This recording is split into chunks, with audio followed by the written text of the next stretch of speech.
10 years old, Malachi Bradley went looking for mushrooms when he realized he was alone and lost in the high Uintas with night coming on. Malachi made it through that night, and with help from several counties, the state, and the Ute Indian tribe, he was rescued and he was returned to his family. And Malachi, I have to say, you're here in studio with us. That's because you're our favorite story in months. Everyone in the state was hoping and praying for you, and to know that you're okay. What a night you had. First of all, as you realized you got lost, what did that feel like? I felt like I just needed to get back, and I needed to get back to my parents or they'd be really worried. Yeah. When did you figure out that you were far away from your family and you didn't know how to get back? When I heard a rattlesnake and went up a little. You heard a rattlesnake? Yeah. And Oh then my I went gosh. up, Yeah. back, and then I thought I'd still see the lake, so I went way farther than I should have, and I couldn't see the lake anymore. Yeah, and Malachi, as it started getting dark, you had learned some things that were helping you along, and you'd learned them from these two guys next to you. We have your dad, Danny, and then Brent Huff, who's a good family friend, and you guys were all backpacking together. What did you learn that helped you through? I learned that in the car trip, that spring water, it goes through dirt and it comes out filtered, so I thought I could use that with my jacket. Did you find a spring? Yeah, I found a couple springs. Now, Wow. we brought a jacket. Can you show us Yeah, what you give us did an with this? idea. Now, this is not your jacket. This is my son's jacket I pulled out because I wanted you to give us, just kind of tell us how you used that. There's a zipper that I could zip it off, and I just dipped it into the creek, and my jacket's puffy like that, and so the water kind of absorbed into it, and then it started filtering as I went through and shined it at the sun, and then after that I just sucked on this part where there's holes in the thread, so it'd just go into my mouth. Were you able to go to sleep at all? Or were you too scared? Like, was it really cold? I fell asleep after an hour.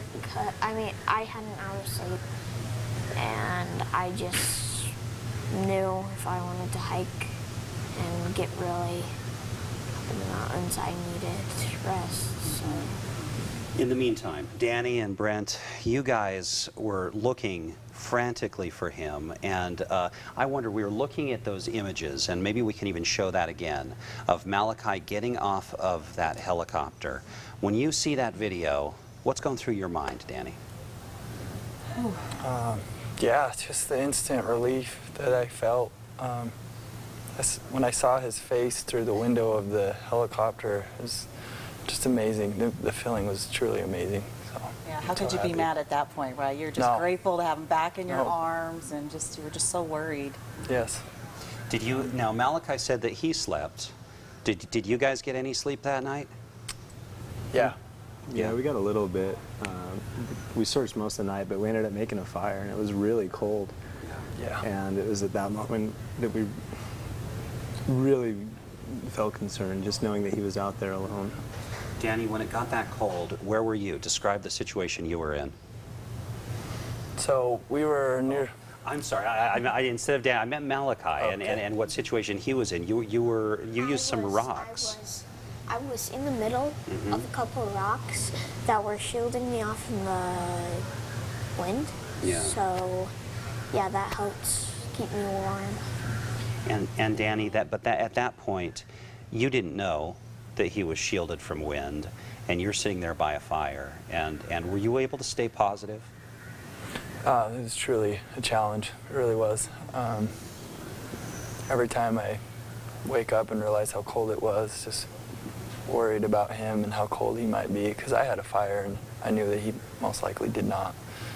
And thankfully, you had a lot of help, a lot of support. Just talk about, the different people, the different agencies that came and assisted in finding your little boy. Yeah, it was amazing. I got down into cell service around 2 o'clock on Sunday, 2 o'clock p.m. by about 4 o'clock, there was about 30 people up there. We had 4 different teams in different areas ready to go out on ATVs and horseback. And yeah, it's truly amazing the amount of support that came out. By the next morning, we had close to 100 people. Teams from, there was Utah County, Wasatch County, Uena County, Duchesne County, just coming all over. Weber County was ready to come out, just waiting for the word. And Malachi, I know you thought it was super cool that the Ute Indian tribe was helping look for you as well. And It was cool. yeah, and we're just about out of time, but you brought something special, and it's really small, but you say, hey, you're never going to get lost again, but everyone should have something like this when they're going out exploring. Their parents should give them something like this. It has something, you can put this in water and it will purify it. Some A iodine, pill. maybe? Is that what that is? A Yeah. pill. Yeah, and then they should give you like a pocket knife, a blanket. This keeps you warm. A whistle. It can go like a mile long, and then this will signal planes. Gives you- Is it a mirror? Yeah, flashes. So you flash that towards the plane. Get some attention. Yeah. Well, we're so glad you were found safe. Yeah. You really I'm are. glad too. I really wish I had this with me. I would have been found a lot faster. Yeah. But I didn't. Well, enjoy all the attention at school tomorrow. Yeah? Malachi, it's so nice to have you here. And Danny, Brent, Thank you for coming by. thanks for being with us here today. Thank you. Thank you.